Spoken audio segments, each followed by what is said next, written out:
Welcome again to another awesome episode of Living Your Truth Out Loud, where we're here sharing real stories of the journey to a more authentic and fulfilled life. I'm your host, Crystal Scretching, better known as CScretch, and today I have a really incredible guest that I would love to share with you guys. But really quickly, if you are somebody who really is at a point in your life where maybe you are trying to figure out how to get somewhere, you're trying to figure out how to get past some really hard circumstances, I want you to stay tuned in because I really believe today's guest is really going to speak to you and really help you out. So today's guest is Ian Sneed. He is a private abundance mindset coach who takes coaching clients, works as a mentor, and is open to speaking engagements.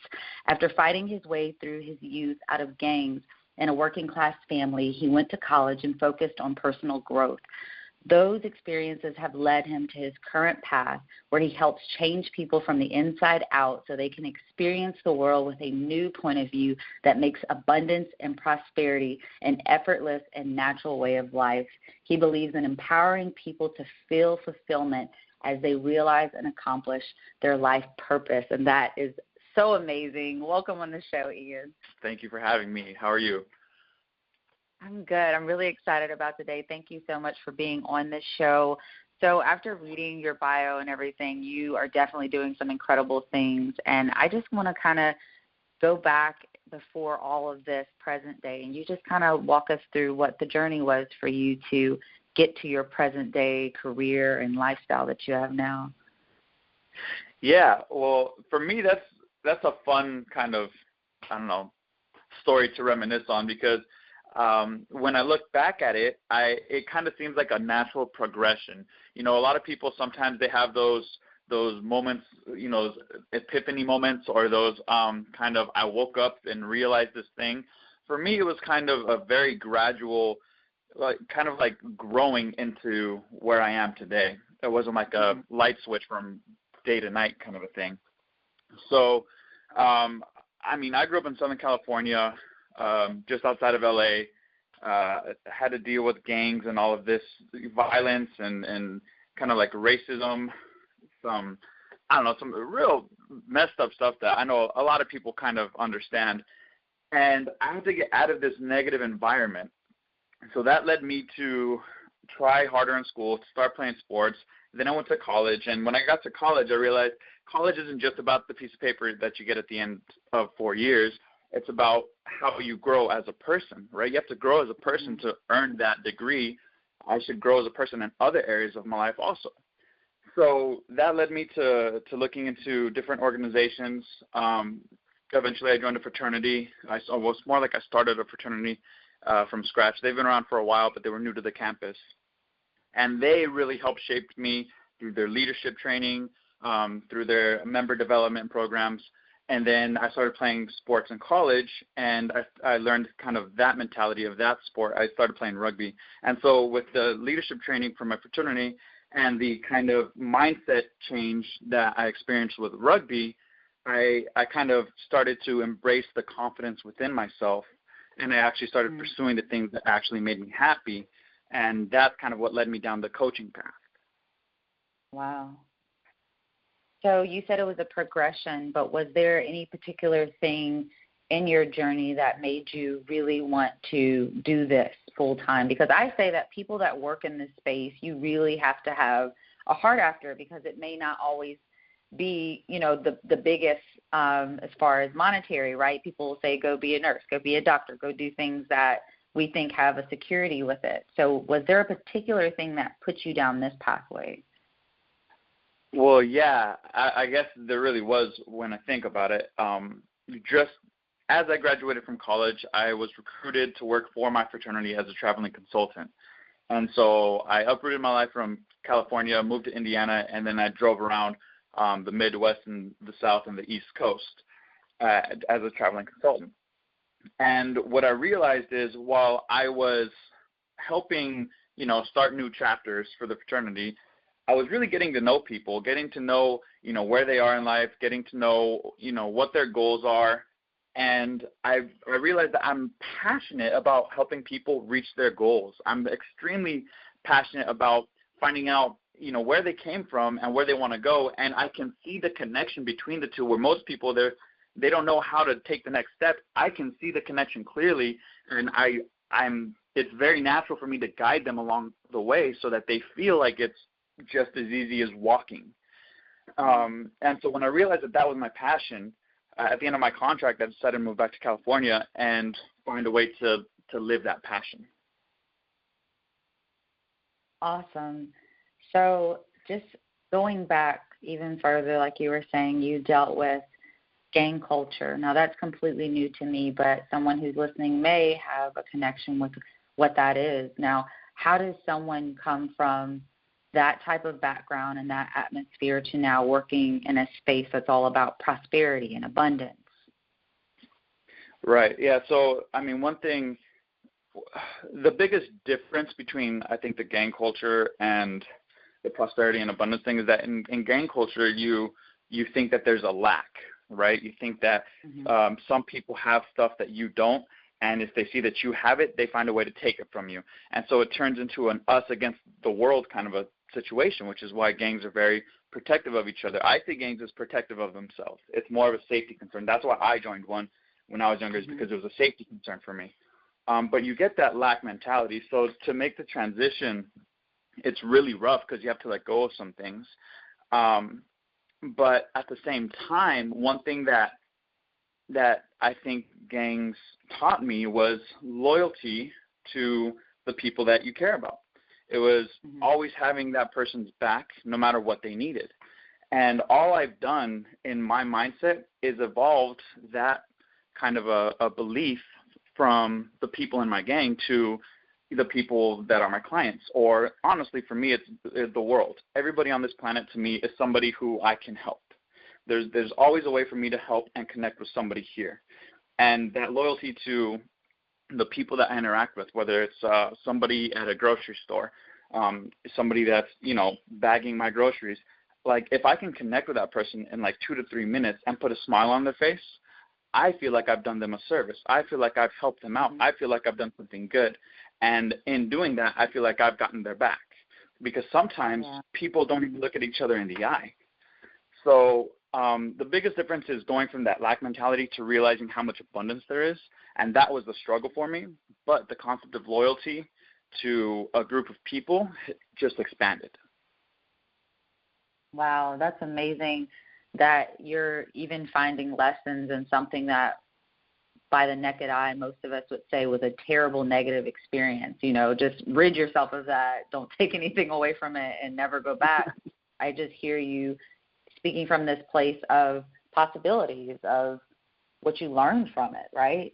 So I just think that's really incredible. I can tell you have a certain mindset because, again, most of us, we wouldn't even think that, right? I had a bad relationship. It was horrible. I had this bad thing that happened to me, and it was all bad. But here you are pulling good out of the experience, even though maybe it wasn't serving you in its entirety. And I just really appreciate that. I love hearing that you have that mindset. So what would you say? You said that was a struggle. What would you say was one of your hardest circumstances to get over that hump? Because I think a lot of us want that mindset. Someone listening is like, that sounds awesome. I want to come from this circumstance. Like for me, I'm from a small town. I want to come from this environment that I'm used to seeing and the way I see the world from lack. I want to switch that. How do I do that? Sounds great. I try at it. I'm not doing so good. I keep going back. How did you get over that hump? Oh, man, it's a struggle, to tell you the truth, but, all growth is. So one thing is recognizing that struggle is good, right? Struggle, most people, I like making things effortless, but that doesn't mean that there's not going to be discomfort, right? Most people, they describe discomfort as a struggle. That's not exactly the case, but I'm very specific with my words. So I recognize most people will call it a struggle, so that's the term that I'm using right now. But that struggle is good. So as you try to make that transition from lack to abundance, you're going to go through this struggle. You're going to fall off your horse. You're going to look around. You're going to be confused, and just recognize that that's okay. But also, I think the most important thing is to find something to be grateful for. And this is one thing that I do every morning. I do my affirmations. I write them out every morning. But on top of that, when I'm done with that, I write out, like, it's the same affirmation like 20 times. But after that, I write down at least 5 things that I'm extremely grateful for. And I don't just put, I'm grateful for, say, my family because they're loving and supportive. Or, I'm sorry, I don't just say, I'm grateful for my family. I add the because they're loving and supportive. And that makes me feel this way. And when you start listing all the things you have to be grateful for, you're going to recognize just how abundant your life already is. The hardest part about switching from lack to abundance is that you look at your current circumstance and think, this is how things are. But that's how things are because of how you used to think. If you want something different in the future, you have to think differently today. So instead of looking at your current surroundings as this is how they are and there's lack, you have to start looking at your surroundings and say, this is how things are and there's abundance.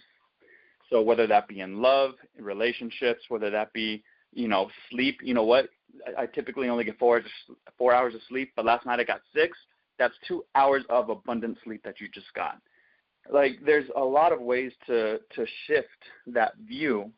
And when you start to shift that view into gratitude, you start to become abundant in areas that you never even imagined. Wow. So how has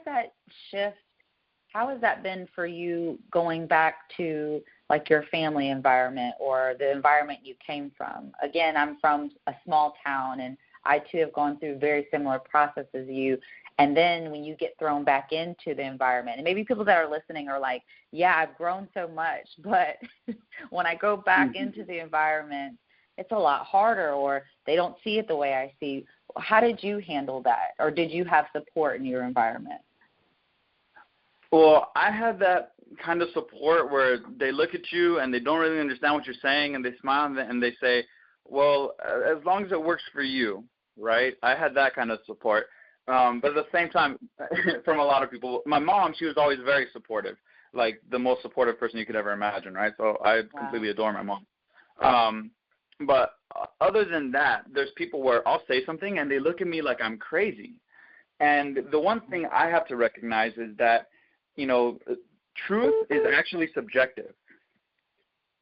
Truth is actually subjective because it's based on our beliefs. We believe something, so we find a truth in that belief. And a lot of people, they don't put those two together. They think they're separate, but really they're connected. So when somebody comes to me and they say, and let's say we're having a conversation about, building a business, and they're saying that you have to do things a certain way, and I disagree, and I say, well, there's also this other way, and they look at me like I'm crazy. I just have to recognize that my truth is not their truth. And in doing that, I can respect where they're coming from. I can respect their point of view, and I can understand where they're coming from because I can put my truth aside and really kind of ask them questions to truly understand where they're coming from. And when I can do that, for me, the way I see it is understanding is the soil for love. Like, it's like if you're growing a garden, you need the right soil for a flower to grow. Well, understanding is that soil for love to grow. So when you understand the other person's point of view, you can love them and appreciate their point of view even more, but that doesn't mean that you have to accept their truth as your own. So when I do that and they see that I understand them and appreciate them and validate their belief, then they stop judging me for mine. And at that point, we can kind of work together even with different beliefs. Wow, that's amazing insight. And thank you so much for sharing, where you come from, because, again, I just think that's so important. We see people in their success and their victory and their glory stories, but I know that there's people that really just want to relate and understand you did it so I can do it too. You're my example. And I know in my journey, I really needed that. I needed to see people doing what I wanted to do so I could go, okay, this is possible. Just because I come from a small town, just because you did have this working class environment and you were in a gang did not determine your entire life. So what I want to go into now is what it is that you talk about. Again, you are abundance mindset coach, which I think none of us would argue and say we do not want abundance in our life. I think everyone listening would say, I want an abundant life. I don't think anybody wakes up every morning and goes, I can't wait to live mediocre and live in poverty. So what are some ways that you take your clients through, just to give some tips to our audience that we can start to have that mindset? Well, one tip, I already kind of shared it, was the gratitude. I call it a gratitude journal, right? But it's really listing out things that you're grateful for. Everybody can find a way to do that works with their schedule, that works with however much time that they have. But I really encourage that it's a writing practice, not just verbalizing it, because there's something that happens with the human mind when we write something down that makes it more powerful. Whatever we write down becomes more powerful. We remember it, we live it more, we believe it more. So when we write down things that we're grateful for and why we're grateful for them, that starts to create a biological shift, where your body will actually produce different chemicals. And those chemicals, the chemical reactions in your body, will make you feel different. And as you feel different, you're going to start to see things differently, right? Sometimes, and here's a great example. Have you ever heard a song that, at some point in your life you absolutely love?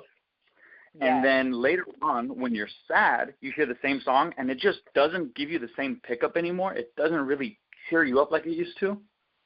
Right. That's because you have different chemicals running through your body at that exact moment. So it's really subjective. So if you can control the chemicals in your body by doing something as simple as writing things that you're grateful for, so that you have the chemicals that lead to positive feelings coursing through your body, then you're going to start seeing the world in a positive light.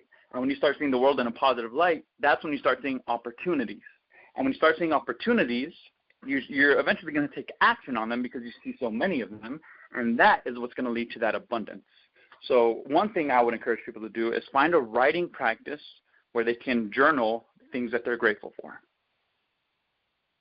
Yes, and that can be anything these days, right?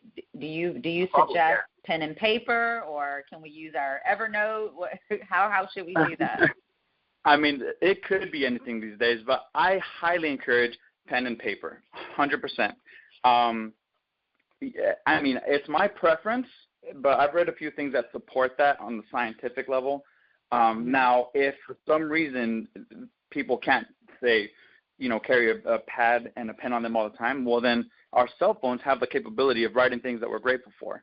And then, just make sure that if you're doing it on your phone or on a laptop or something, that you read it a little more often than when you write it down. Typically, if you write it down pen and paper, I think just writing it down once a day, you're fine. But if you use an electronic device, then I would say go back and revisit it to remind yourself before you go to bed, because you're going to need an extra little boost with that. Nice.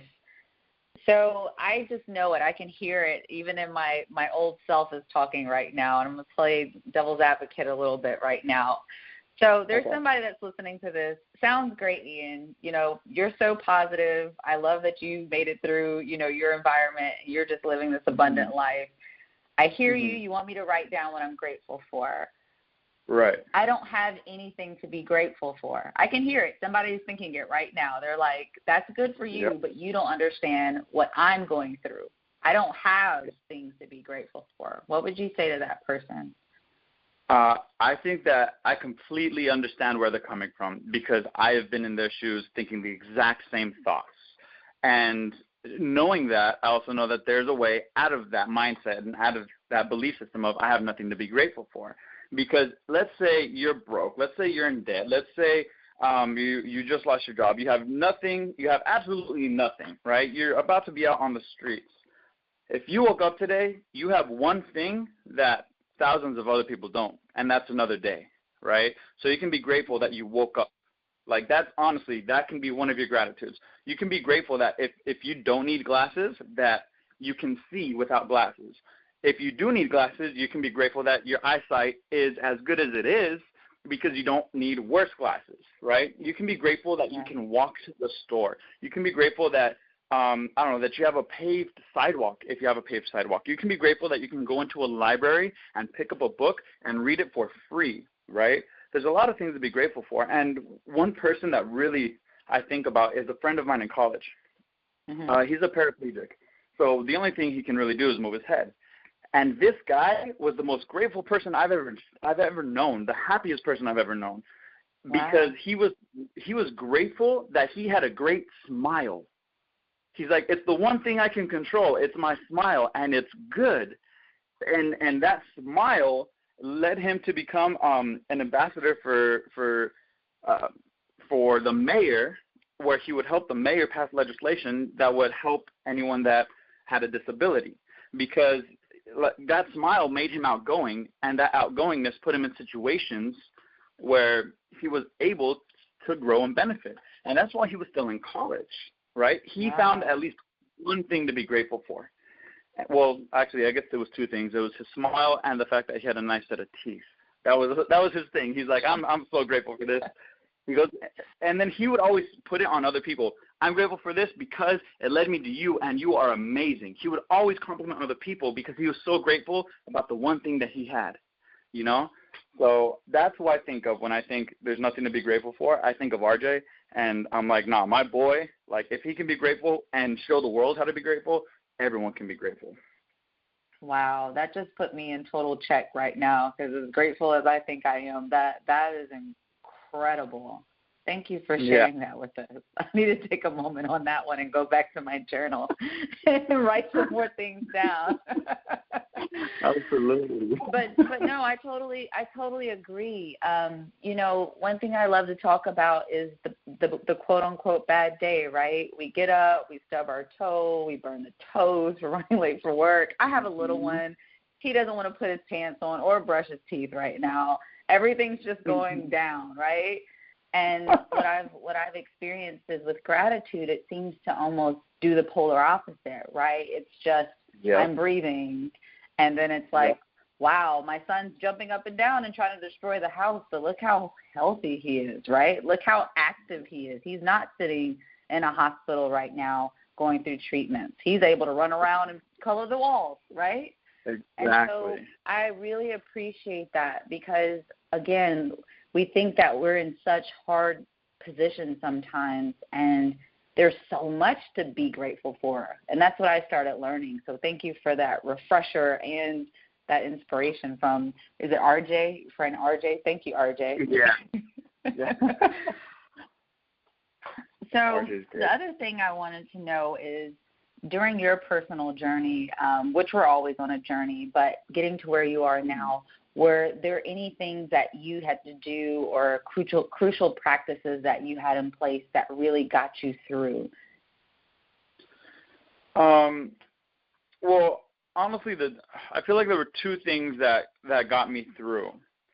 And, well, let's say three things. One of them is my willingness to change, right? My willingness to adapt, my willingness to, I prefer the word evolve, because I would rather grow into something better than grow into something worse, right? So typically that's what evolution is. You grow into something better. And I don't know why I think of like Pokemon, like growing up. I'm like, I evolved into a better form of Ian, you know? But so the first thing is my willingness to change and grow into something better, because there's some people out there that they don't want to change. They want to be the same person their entire life. Okay, good for them. Like, let them live their life. But there's people that actually want to change, and they want to get out of their situation into a better one, and that's where I was. So my willingness to change into a better person was one thing. That's really a mindset. Another thing was my mindset of I can always be better, right? Because if I didn't have that mindset, then there would be no willingness to change. So really a lot of my resources were internal ones, like those beliefs, those mindsets of willingness to change, I can always be better, of, let me see, there's always an opportunity, I just have to find it, right, or create it, depending on how tough of a situation you're in. I just have to find the opportunity or create the opportunity, but the opportunity is always there. And then also a resource that I had was my support system, my support network. You have to create your own support network. You're born into your family, okay? And that family can be a support system. But if they're not, you have to create one. Now, my family was a good support system. They absolutely were. It's the friends that I grew up with out here, where I grew up, that weren't the best support system. But when I went to college, a few of my friends from high school, they went with me, and they were a good support system. But when I went to college, I joined an organization that focused on building good men. And that was my support system. And then I joined the rugby club, and those guys, their mindset about how to attack life, you know, like that became my support system. So whenever I had a problem, whenever I felt like I was at a weak point, I could turn to my support system, and they would get me out of it. That's what they were there for. They're kind of like a net to keep me from falling. And so those mindsets and that support system are definitely resources that I used to help me through the most trying of times. Absolutely. What I call it, like the top 5, right? Like, wasn't there a cell phone company that used to do like your 5 friends, your top 5 in your network? Yeah, and it's so true. You know, then it would make you think, like, well, wait, who are my top 5 people that I'm hanging around? Because it's so true when they know who you are, they get to help you support who you say you want to be and where you're going, rather than allowing you to do what you do, or, you know, reflecting back things that are negative, right? That is so important. It's so important. Yeah, it really is. And with that, so I feel like what you're referencing is what I call the power of association, what a lot of people call the power of association. And essentially it's you become the average of the 5 people that you hang around the most. Now, so with that in mind, if you want to be wealthy, find people. You don't have to find a billionaire and go start hanging out with him, because good luck. But you can find somebody that makes, you know, an extra $1,000 a month more than you, and start spending time with that person. And then once you're making that kind of income, you can find somebody that makes an extra $10,000 a year more than you, and you go hang out with that person. And slowly, as you hang out with the people that you kind of want to be like, you become like those people, and your life starts to change. That's the power of association. But there's going to be times where that's a very select few people, those 5 people. So what if those 5 people are occupied, and you hit an obstacle, you hit a low point, something bad happens, and you can't reach them? Well, then you still need a support system outside of that, right? You still need people that were positive. You still need to maintain relationships with people that do care about you and your success. And so when you build a support system, it's more than just the power of association. It's really, the way I see it, is being a good person with all the people you interact with, because you never know when you might actually need to lean on that person. But at the same time, you never know when they might need to lean on you. And that being in a good support system means that you're also good at supporting people, right? So even if it's being the best cheerleader that there is, if that's all you can give, you give 100%. Now, in the same token that someone would be saying, I don't have anything to be grateful for, there's somebody out there saying, I don't have people like that in my life. How am I just going to find these people? Where are they going to come from? And I ask you that because if you guys don't know, I got to meet Ian on a trip out in California, and literally just bumped into him, and he just had this energy about him. And what did you say to me? I attracted that situation, correct? Is that what you told me? Yeah, and that's exactly yeah. And I didn't expect to meet somebody like this that was like-minded, but it happened. And I didn't even know it was going to happen. But I was one of those people before that would say, but I don't have anybody. I don't have those people. I'm in a little bitty town. Nobody's thinking like me. So what would you say to those that are feeling that way about this? I would say that if those are your thoughts, that's what's going to become your reality. And if you want something different, you have to start thinking different. Everything we experience is based on thoughts, right? At some point, somebody had to invent a chair. Like, a chair did not exist until somebody invented it. Same with the car, same with the TV, same with the cell phone. Those things did not exist until somebody took a thought and made it real. So when we think, I don't have a support system, then no support system will be made real. But if you start to think, okay, I can find a support system, and this goes back to the creating opportunity. I can find a support system. Just start saying that. I may not have a support system today, but I can find a support system. And you start pursuing you start taking the actions that are pursuing your passion, what's going to happen is you're going to find yourself falling into situations or walking into situations where you literally bump into somebody that completely resonates with you. Because I think that that's a great example. Like you and me, we literally bumped into each other, and that's an event that I wasn't going to go to because I know we were in San Francisco, but that event that night, I was going to stay back at the hotel. I wasn't going to go to that networking event. And somebody literally walked past me and said, "Ian, you're coming, right?" And I was like, "No." They're like, "Yeah, you are." And they grabbed my hand and they took me. Like I was literally put into that situation where I could meet you. Like, just it's wonderful to think that when you start thinking the right way, the right things start to happen to you. And a lot of people, as they listen to that, they think, okay, that's got to be total BS because what you're saying is that I can think myself into prosperity, and I'm telling you that's absolutely true. I can think myself into great relationships, and that's absolutely true. Because as you start to think positively, you'll start to act positively, and the world will respond in kind. Beautiful, beautiful. I hope if you're able to sit down that you're writing this down, if you're driving or if you're sneaking to listen to us at work right now, really take this in because Ian is dropping some huge nuggets right now that really, really can help you no matter where you are in your life. And we're going to go on another quick break. One more time, how can our audience get in touch with you, Ian? The fastest way to get in touch with me is sending me an email, info@iansneed.com, and that's Sneed with double E's. And if you want to learn more about me, just visit the website, iansneed.com. But also Facebook is a good way to get a hold of me. If you search my name, my public figure page pops up, and you can just message me on there. Welcome back into Living Your Truth Out Loud. I'm your host, CScretch, and we've just been having an amazing time learning so much about a mindset of abundance with Ian Sneed. He is an abundance mindset coach, and what I want to know now is, what is it that you're up to next? Like, what's going on with you?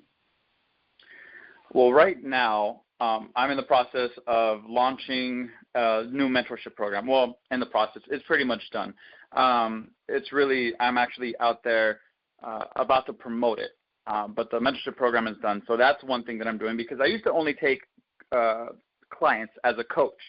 And the way that would work is people had to know exactly where they were and where they wanted to go, and then I could help them get there. But as a mentor, what I can do is I can figure out where people are, and I can help give them clarity because a lot of people, they don't really know where they want to go. They just want to know they want to be in a better place than they are today. So what I do is I help them create the clarity, I help them create the vision, I help them create the action plan, I help them fine-tune as they move forward in life so that, kind of like what you said in the introduction, so that abundance and prosperity becomes a natural way of life. Because it doesn't happen overnight. So my mentorship program is kind of geared towards people like that. And then also, next to that, I'm starting another business for beard products because, if you go to my website, you'll see that I have a beard, and I absolutely love it. It's just something that I'm passionate about. Just a little side note, just so you can know a little more about me. I love that. I love that. So how can someone get in touch with you if they want to learn a little bit more, sign up to do some coaching with you? Right. So there's two options with that. If you go to my website, iansneed.com, there's one link that says Take Action. And that Take Action page, at the bottom, there's a little calendar with time slots. And you can pick on the 25-minute one, right? If you haven't worked with me before, that's what you want to do is the 25-minute one. And you can schedule 25 minutes where I'll sit down with you and help provide you with that clarity and start to create some vision for yourself so that you can start to move forward in any direction that you want. And then if you realize that you want more than just a 25-minute session, you actually want to look into how mentorship can change your life. Then when you go to my website, there's another tab that says mentorship, and when you click on that, it'll describe the program in brief, and then you'll have an option to put in your information so I can contact you, and we can actually see if a mentorship is actually the best option for you.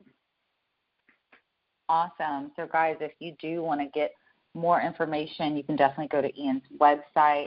So really quickly, this is Living Your Truth Out Loud, which I 100% feel like you are just doing a phenomenal job of how important would you say living in your truth is to having a successful life or just a fulfilling life that you love? Well, I think it's vital. I think it's extremely important to live your truth. A lot of times people don't really know what their truth is. They get socially conditioned by so many different variables. And when you start to kind of chisel down and find your truth, it helps kind of with that clarity that I've been talking about just now, because what happens is you're able to cut the BS from other people, because other people will come with their social conditioning and try to place that social conditioning on you as well. And when you're living your truth, you can easily tell, like, yes, I like this. No, I don't like that. And you're confident sharing that. You're confident telling people, look, I appreciate that you feel that way. I feel somewhat different. And it comes from a place of confidence that other people will respect. So I think that living your truth is important because of that, but also because you can recognize, okay, this person isn't speaking their truth. They're kind of speaking this from this socially conditioned place. And because of that, you can kind of understand why they're thinking the way they're thinking, and again, come to appreciate and love them for who they are in that moment. And at the same time, you can recognize other people that are living the truth, and, you know, it becomes like this special bond that you have because you know where they are in life, because that's where you are too. So all of that kind of leads to success because you can help everybody live their truth. And in doing that, you're providing one of the best services that you ever could, in kind of like freeing people to live in their own brilliance. That's so good.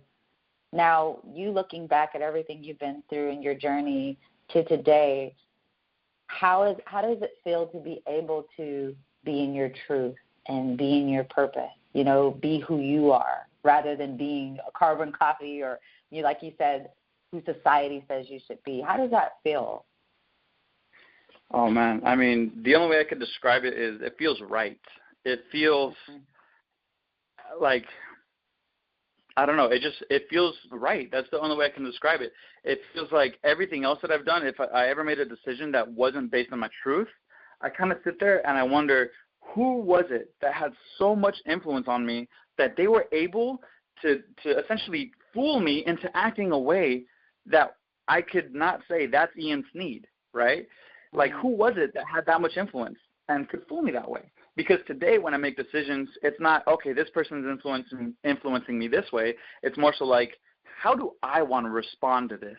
How do I want to be remembered? What kind of decision do I want to make? Am I doing this because I want to do it? And when you start doing that way, you become confident, and you don't become kind of worried about what other people think, because if they have a problem with it, you can say, well, let's talk about it. And I can give you my reasoning as opposed to, and I can give you the reasoning that everybody else would give you, right? And so it's I don't know, that's kind of special to me, the way I see that. Yes. Yeah, and I can hear it in your voice.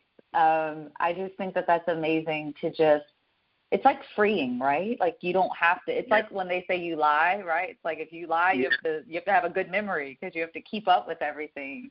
But when you just be honest, it's like you're just you. There's no work involved.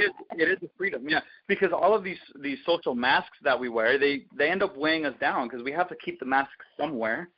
And so it's almost like you're throwing them into a backpack, and the more masks you carry, the more, you know, you've been influenced and you're making decisions based off of other things that aren't your truth, the heavier and harder things become. Because like you said, life is always a journey, right? Our growth process is always a journey. Time always moves forward, and we're always moving forward in life. And if we're carrying all this extra stuff that other people have told us that doesn't resonate with us, that makes the journey a lot harder. And when you start to take all of those loads off and you literally just live with your truth, you take all the masks off and it's just you feel light as a feather. You really do. And that kind of brings that feeling of freedom that you just mentioned. That's amazing. I'm smiling ear to ear right now if you can't feel it, because that is just incredible. So before we go, what is one thing that you would like the audience to take away from today? It may be something you already said, but what's one thing you really want them to hear before we wrap? You know, it's funny because I was actually thinking about that, and my choice of words just completely changed. It's inspired by, I guess, our conversation. But the one thing I want people to take away is that it's not over. You're not done. If you're here, if you're listening to this, it's not over. You can still do whatever you want with your life. You can still live your truth. You can still inspire other people. You can still live in abundance and prosperity. I mean, I don't care how young you are. I don't care how old you are. You're not done. So if time's going to keep moving forward and you along with it, and you're not done, you might as well do something that makes you proud of yourself. You might as well do something that makes you feel good, that makes you, you know, look back at some point in the future and say, wow, that was the day I decided to take complete responsibility for my life, and it has been amazing ever since. You're not done. There are no words after that. Thank you so much for being on, Ian Sneed. I have thoroughly enjoyed talking with you and sharing you with everyone. Awesome. Well, thank you guys for joining in for another episode of Living Your Truth Out Loud. If you want to drop us a line, if you want to give me an email, or if you want to get in touch with how you can be on the show, definitely go to CScretch.live. That's CScretch.live, and feel free to shoot us an email there. Thank you, guys.